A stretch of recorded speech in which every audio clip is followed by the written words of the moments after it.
All right, so as I was doing some range testing, Bob here just jumped in the car. One of the letdowns of this brand new 2026 Model Y refresh or Juniper, whatever you want to call it, okay? One of the downsides is there's no more range than the previous version. And what I'm hoping to see in this video is an improvement in charging. So I've already charged my 2020 Tesla Model Y from 10 to 100% and marked all of those times. So we can go by each 10% increment to see side by side if there is any improvement in this brand new Model Y. The other thing I'm going to do in this video is run an efficiency test on the same route that I've run for years, testing tires on the previous version of the Model Y with 20-inch wheels. So then I can show those results in this video as well. I think it's going to be more efficient than the previous version. It's more aerodynamically efficient, newer motors, all of that stuff. But I'm really hoping to see some improvements in charging. I think the battery's been left the same. And to me, that's kind of a letdown. I was expecting by this point that the new Model Y would have faster charging or more range or 400 miles of range. And there's been really a stagnation in battery technology. I don't know if that is specific to Tesla, maybe across the board. There's just been no huge breakthroughs. The big breakthrough is like GMC getting 460 miles of range out of a truck. But that's just because they put a massive battery pack in it. There's been no smaller battery the rumor of the solid state battery and all of that nonsense has been going on for years. There's been no improvements, but I'm hoping to see some improvement on this compared to my Model Y, which is almost 5 years old at this point. So let's start the test. Another thing I've noticed with the Model Y, people say like, how much more quiet is the cabin? What I've noticed is when you're listening to podcasts, you can listen to them significantly lower than I could before. And again, I have a 2020 Model Y, so they've improved it since then. You can just listen to it much quieter than you could if you wouldn't have to turn it up just to hear what everyone was saying. That's one area where I think everyone can kind of relate. You have to sometimes turn podcasts up really loud to listen as you're going at highway speeds. Whereas in this, it's just significantly lower. The other difference is the brake feel. So they've blended more regenerative braking. Sometimes at lower speeds, when you hit the brake, you're not actually clamping the brake. It's putting regenerative braking. It's using regenerative braking. I can feel that at lower speeds. Sometimes you're not using the brake. You can feel it's just regen, which is cool, just making it more efficient in all of these little ways. So that's been really cool. So we're going up to 70 miles per hour. This efficiency test that I do, it's a 20-mile loop. I do 3 runs and then I take an average.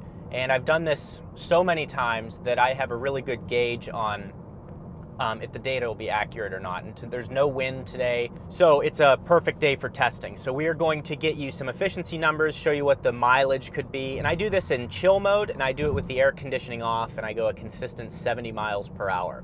So we're gonna see how much more efficient it is, and then I'll just give you the numbers. The other thing that people have asked me about a ton since I took delivery of this is, do the old 3D mats fit in this? And I'm going to show you that right now. Now the question that everyone's been asking is, do these floor liners fit? The answer is yes. I would say so. This is from the old Model Y, and these are the premium carpeted ones. These are very expensive, but I love them. So all I see is there's a little gap here, but overall the fitment seems to be really good. So I'll try the rubberized one right now as well. Here is the ELITech one. Again, this, like, see how it's like peeled up here? People have asked me about this. If you just sit them in the sun for 5 minutes, they go back to their original form and become like gummy, and then you'll be able to seal it perfectly. But here's what I say. If you already have these and you're trading your old Model Y in for the new one, you can keep these and they're gonna work perfectly fine, and they clean up perfectly. As you can see here, these are years old and they look brand new. So these seem to fit perfectly. But then to also answer your question, yes, they are coming out with the 2026 Juniper refresh floor mats for your Model Y. So they are working on that, and I will let you know as soon as those are available. But linked in the description is a discount code for the premium liners, and then a separate discount code for the ELITech and Kagoo, the rubberized ones. These have the Max Spider technology. That's what separates them from the rest of the floor liners out there. That's a proprietary technology. Max Spider acts like Velcro, but doesn't fray your carpet. If you ever seen Velcro that helps tie down floor mats in cars, it keeps them in place, but it frays them if you ever need to move it. This stuff does not, so you can easily take them out to perfectly clean them and put them back in. They're excellent. I've been using them for almost 5 years now. They've been a consistent partner on the channel. I've tested the other floor mats, and these are my favorite. Water and fire resistant, but they're excellent. They clean perfectly, and I highly recommend them, so they will be linked below. So if you have an older Model Y, you're getting the new one, you can keep yours. I think you're gonna be happy. But if you're new to Tesla, I would wait till they come out with these 2026 models because the fitment is the best. The company's been awesome, so that's my recommendation. Another thing I wanna talk about is this roof. It is currently 81 degrees outside. I did not get the roof tinted. I just left it as is. That way I could tell you about how, how does it feel compared to the old one. I'm feeling almost nothing coming through the roof. Now, I'll tell you how it is when it's 120 in Phoenix. For those of you that live in Texas and Florida and the southern states and Arizona, sunshades are essential. The best sunshade to get is from Vion.parts. They make the best sunshades. They fit the best and they're constantly tweaking them to be better. And they're not expensive. So if you use code Gjeebs on their site, you'll save 10% free shipping. That's the best. But this, I mean, normally, because I run these tests with the air conditioning off, so that way it just reduces the amount of discrepancies between runs, because the air conditioner could be on low, but it might be running a little more, and so I just do that to eliminate any discrepancies. The roof feels excellent, and it's got that little purple hue to it, like Mercedes-Benz S-Class or the really expensive luxury cars have. I don't know if that has to do with the silver lining that they put in it, but it's different. Not only is it quieter in the cabin, there's just less heat coming through. And I'm not dead in here yet because running these with the air conditioning off. So just another thing I wanted to point out, as I own these cars, you can only say so much in the first videos that you do because you have no experience with them. That's why I make so many videos on the cars that I own. I made, I think, 240 or 50 videos on the old Model Y, and I'll be doing the same with this, but just wanted to point that out. Okay, so I got some really good results here for the range test.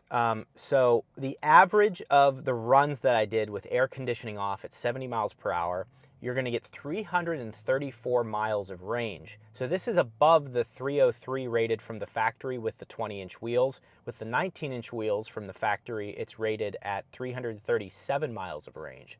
So in the real world, I'm getting what you're supposed to get on the 19-inch wheels with the 20-inch wheels. The other thing is I did it with air conditioning on. I did a run with air conditioning on because I was like, well, it's not realistic. Most people are driving around with air conditioning on, so let's see what we get there. It was only a 4% loss. So with air conditioning on, 322 miles of range is what it came out to be, and 5 kilowatt hours energy used, and 4.82 on average kilowatt hours energy used with the air conditioning off. So we are seeing some really good efficiency in the real world results. So maybe this will be the Model Y that can actually deliver over 300 miles of range. The people that say like, oh, my car gets 700 miles of range, it's like, yes, but you're stopping. If you drink water and you do not stop, you're urinating yourself, okay? So let's be realistic. What? Oh, my diesel, yeah, I know. Congrats. That's good. I'm happy. I'm happy. You're not happy, and we need to figure out why.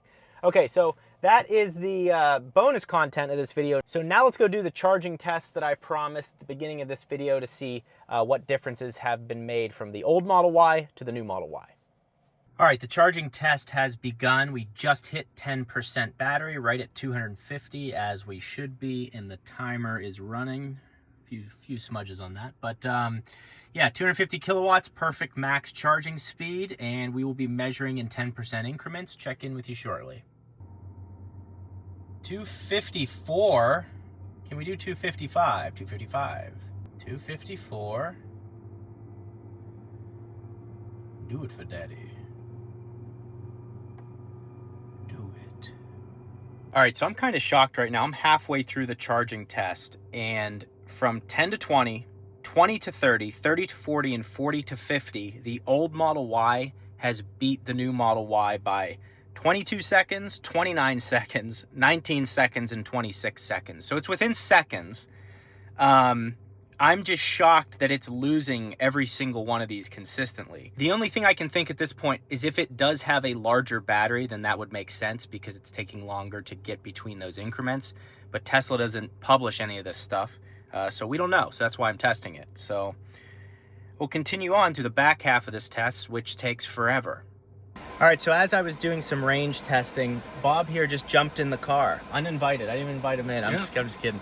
But Bob jumped in the car. He wanted to see the new Model Y. He's from Montana and watches the channel. So I appreciate you watching and stopping by. Or just appreciate you making the channel. Yeah, exactly. So he gets to see the behind the scenes of the serious work that I do here at the Gjeebs organization. Yep. Keep up the good work. Thank you. Here at the very end of the charge, only 10 kilowatts, 10 or 9 kilowatts being put into the vehicle. And we are almost done, about an hour in. Just wrapping up. All right, this result is crazy and unexpected. So the new Model Y took 1 hour, 6 minutes, and 7 seconds to charge from 10% to 100%, okay? The other Model Y, my 2020, took 1 hour, 6 minutes, and 10 seconds. So the time that you lost going from 10 to 80%, so the new Model Y took 30 minutes, 10 seconds. The old Model Y, 25 minutes, 47 seconds. So about 4.5 minutes quicker to charge to 80% in the old Model Y. I think that's because it has a smaller battery. And then it makes the new Y, makes up for it on the back end, taking almost 7 minutes less to charge from 80 to 100%. Overall, though, still taking 1 hour and 6 minutes, which is weird. And what you want it to be is very fast charging 10 to 80, not fast charging 80 to 100. Because the 10 to 80 is what you feel on road trips, not the 80 to 100. So I don't know what to say about that. I guess I need to charge a newer Model Y that's not this Juniper refresh, but ultimately I think the battery has not changed and the charging curve has not changed at all. And that's my only real letdown of the vehicle. However, if it delivers on its mileage better than the old one does, then that's certainly an improvement. So I don't know if this video accomplished anything, but if you want to see this vehicle compared to the VW ID Buzz, it's right here. Please like the video and subscribe if you haven't already. And it's fine if you don't as well. Goodbye.